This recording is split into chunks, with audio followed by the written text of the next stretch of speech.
filmando? Tá. Você mostrou lá a caixa de banana?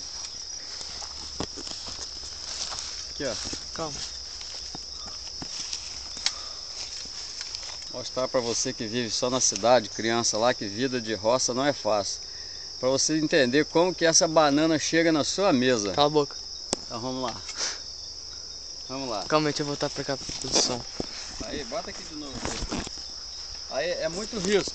Por exemplo, um cacho de banana desse hoje na cidade você vai comprar, bota aqui, R$30, né? Um chapéu vale 40. Uma camisa vale uns 30. Uma bermuda uns 40.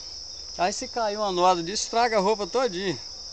Né? Então é um risco que nós vamos correr agora. Calma aí. Vai.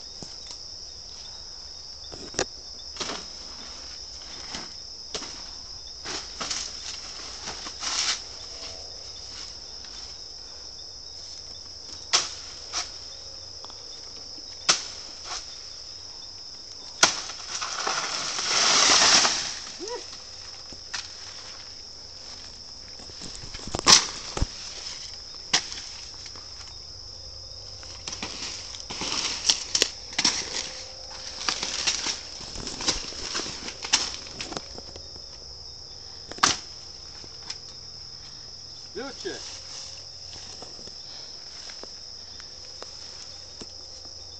Depois você cata essas bananinhas que estão boas. Pronto?